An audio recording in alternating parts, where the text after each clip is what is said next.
ಇವಾಗ ಹೇಗಿದೆಯಾ ಪಾರ್ವತಿ? ಪರವಾಗಿಲ್ಲ ದೊಡ್ಡ ಯಜಮಾನ್ರೆ. ನಿದ್ದೆಗಿದ್ದೆ ಏನಾದರೂ ಬರ್ತಾ ಇದೆಯಾ? ಹ್ಞೂ ಯಜಮಾನ್ರೆ, ನಿದ್ದೆ ಮಾಡದೇ ಇರೋದಕ್ಕೆ ಪ್ರಯತ್ನ ಪಡ್ತಿದ್ದೀನಿ, ಆದರೆ ಆಗ್ತಿಲ್ಲ.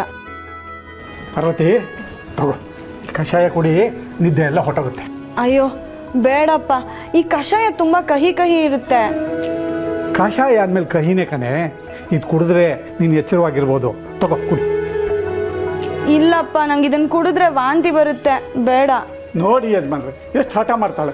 ಕಷಾಯ ಕುಡಿದ್ರೆ ತಾನೇ ಇವಳು ಎಚ್ಚರವಾಗಿರೋದಕ್ಕೆ ಸಾಧ್ಯ. ನಾತಿ ವೈದ್ಯರು ಬೇರೆ ರಾತ್ರಿ ಎಲ್ಲ ಇವಳು ನಿದ್ದೆ ಮಾಡಬಾರ್ದು ಅಂತ ಹೇಳಿದ್ದಾರೆ. ನಾನು ಏನು ಮಾಡಲಿ ಹೇಳಿ?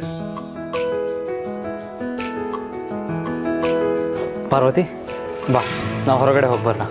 ಎಲ್ಲಿಗೆ ದೊಡ್ಡ ಯಜಮಾನ್ರೆ? ನಿನಗೊಂದು ಸರ್ಪ್ರೈಸ್ ಇದೆ, ಬಾ. ಹೋಗು ಮಗಳೇ. ಬಾ ಪಾರ್ವತಿ.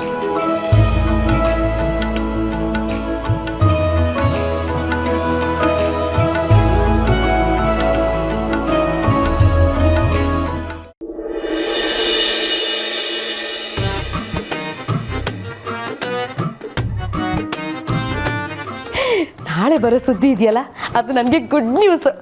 ಮನೆಯವ್ರಿಗೆಲ್ಲ ಬ್ಯಾಡ್ ನ್ಯೂಸು. ಆ ಬ್ಯಾಡ್ ನ್ಯೂಸ್ ಕೇಳಿದ ತಕ್ಷಣ ನಾನು ಊಟ ಮಾಡೋಕ್ಕೆ ಬಿಡ್ತಾರೋ ಇಲ್ವೋ, ಅದಕ್ಕೆ ಅವಳು ಸಾಯೋ ಖುಷಿನ ನಾನು ಇವತ್ತೇ ಸೆಲೆಬ್ರೇಟ್ ಮಾಡ್ತಾ ಇದ್ದೀನಿ.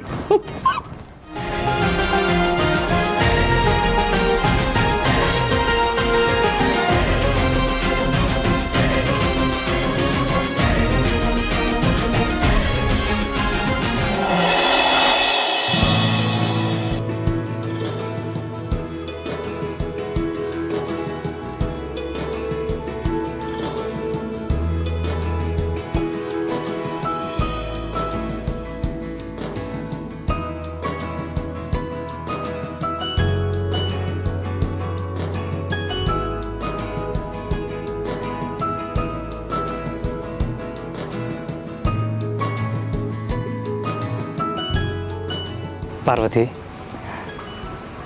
ಏನು ನೋಡ್ತಾ ಇದೆಯಾ? ಈ